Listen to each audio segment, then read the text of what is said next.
We've got this whole clearing project going on for the ground, and I really need to get the chickens encouraged to kind of finish up the spot they're in. They've got about another, I think we might give them an extra day, so we might have 2 more days on the spot, and I just need to give them a purpose to get through it and get it all empty.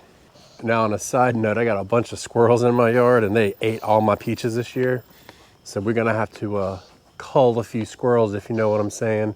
And it is that time of year, so we'll be getting on that. But I'm gonna show you what's going on out here in this coop and kind of explain to you why we've done what we've done. So we've got 11 chickens now in our coop, and they're doing well, but we felt like they were a little bit crowded, kind of.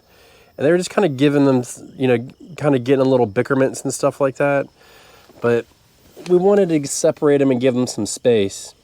Now, I know it's dark out here, and I apologize for that, but we put them in the shade because in the summer it's so hot, it kind of gives them a reason to breathe. But we separated all of our chickens, kind of put the big ones out here, let them forage, get some, good nutrition, and we try to cycle them out so it's not the same ones coming out all the time. And we're using them to clear the land, and it works out really well because they get a natural diet, they get the bugs that they want, the seeds and the weeds and everything. But it's not a perfect method. We can see here they definitely sat on this spot, and they left a couple pieces in the middle there that aren't done. And then we came over here and we kind of got wise to it. And here you can see they did a really good job in this one section. And then we come over to where they are now. And you can see how they've kicked up everything and they've kind of scratched around and stuff. Look, they know what's about to happen. And we want to encourage them to kind of finish that off. So when I do this, I have this portable coop. I'll put it in the a link to our Amazon store. I think it's in the description, but I'll also pin the link to it into the first comment. And it's got all of the products that we use and like on our homestead and stuff like that. Stuff that we would stand by. And this coop is on there. It's like 30, 40 bucks. Great investment. It's perfect for this. It's light. We can move it. But there's times when they really just they're done. They think they're done. And we want to encourage them to go a little farther. So what we'll do is we'll come out here and we'll feed them a little bit when they're doing this because they get a lot of nutrition from here. This area back here, if you can see, is a little sparse anyways. So we don't really go super crazy with it. As far as like not giving them any extra food, we will give them extra food here. But when we move on to another spot, I'll show you in a minute, we give them extra food, but that doesn't really do the trick. What does do the trick and gets them all riled up is this GrubTerra stuff. It's like a chicken treat. It's black soldier fly larvae. And, it's gross looking, but it's not like nasty or slimy or anything, but check it out. First of all, you can see the ladies know what it is. Y'all want some treats? So we don't really use them as treats. We use them as a method to encourage them. And I'll take a handful like this, and you can see it's just larva and just nasty stuff, but they love it. And I'll take it over here to where they are on the dry patches of grass and sprinkle it. And by the end of the day, they will tear this whole section up. There will just be nothing left. I mean, you can see they'll go in there, and as they get it, they'll start stirring stuff up. But the thing is chickens are greedy. They will keep scratching around that area looking for more, and that's what we want. Works out pretty good because this has all kinds of protein and fats and fiber, and it's even got calcium in it, which we've had issues with in the past as far as our chickens having enough calcium. And the way you can tell is if your eggs are not really soft, but the shells aren't real hard. Like when you go to crack them or something and they're just kind of thin, then you need a little bit more. But we'll come out here probably every couple days and just give them a sprinkle. I'm sprinkling some more on. And then they'll just kind of get to it. Chicken, and I know the ladies watching this might appreciate this. Maybe not, I don't know, it might be sexist. I don't know. But, they're a lot like men. The weight of their heart is straight to the stomach, through the stomach. You feed them good, and they're going to be happy. So we definitely integrate this into their diet. and this stuff is pretty cheap, so just look up GrubTerra. I'll see if I can't get some in that list down there. I'll put it in the chicken section, and you guys can add to it. It's a chicken treat, and like I said, we will give them treats in time, especially in the winter time and coming into spring. We'll give them some more because then they really start ramping up their laying, and they'll need a little bit more nutrition. But for the most part, we just use it just like that as an encouragement to kind of finish the job. So once they get through that, and I would imagine by the end of the day, that green will be tore up, and we'll give them one more day, another handful of that GrubTerra on there, and it's gonna be good to go. They'll go right through it, and it really does help them clear out the garden. So what I'm gonna do is I'm gonna take you now and show you the different sections that we're gonna do with the, I don't know what to call it. Well, let's just call it the chicken cleaning crew. You know, I'll show you where we're gonna put the cleaning crew, and then a couple places we're not, and kind of explain to you why. This area is cleared out.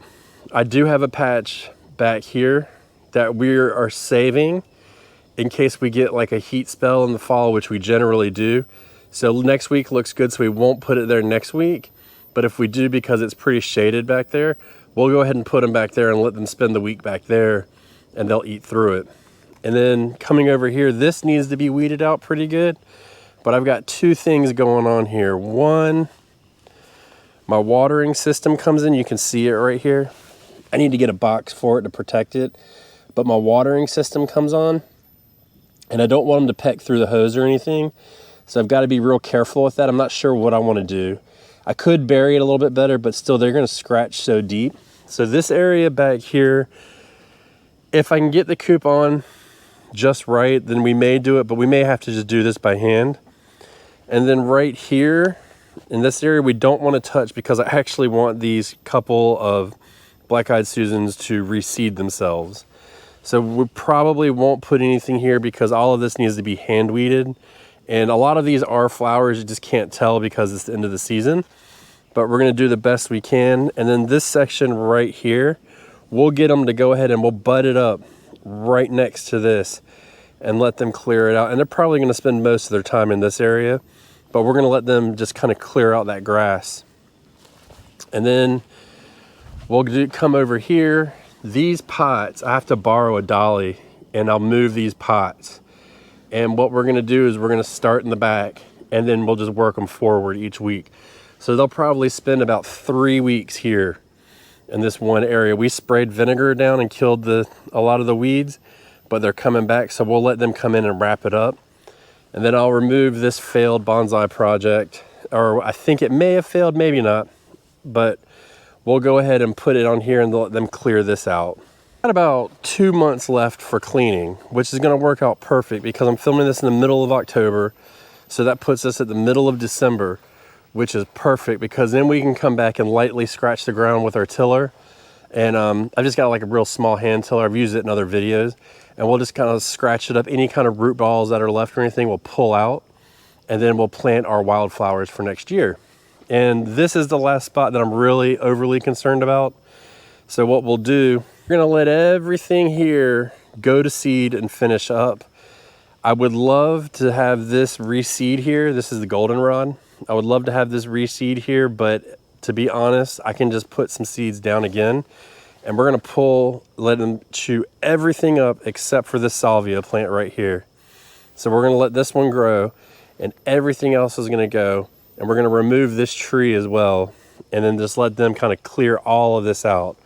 And that'll be another section for some more wildflowers. And we'll probably come out here. This has been bothering our light situation in our garden. So I'm gonna come out and cut this limb right here. I hope you can tell what I'm looking at.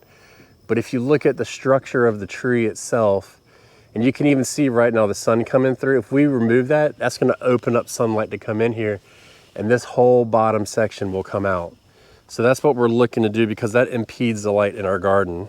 I mean, it's not a perfect system, but we do try to employ it as much as possible and use it to kind of clear these areas out, make room for something else, feeds the chickens, gives us an opportunity to give them some extra nutrition, gives them a break from each other in the coop, especially if it's getting a little tight. We've got a couple chickens that might be on the way out, so we're kind of anticipating that with the amount that we have. So we'll keep them separated. Like I said, about 2 more months and they should be done out here.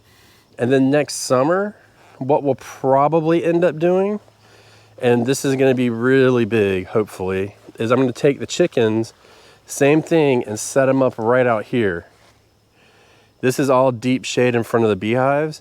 So what they'll do is they will eat all of the undergrowth and stuff like that, but they're going to dig into the ground, and any small hive beetles, ticks, stuff like that, they'll go ahead and eat those up, and then it just eliminates that stuff from getting into our hive.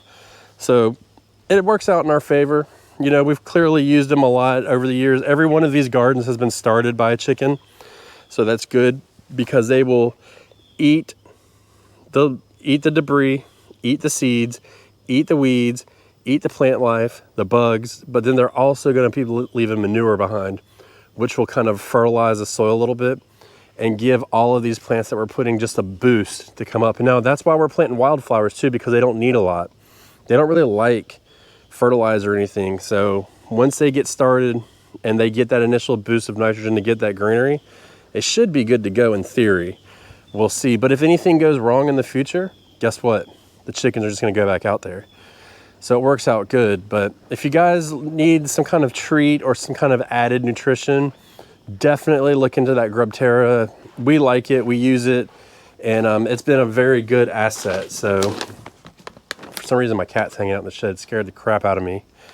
But yeah, make sure that the chickens are getting some of this, and you're gonna have an empty space to plant new flowers.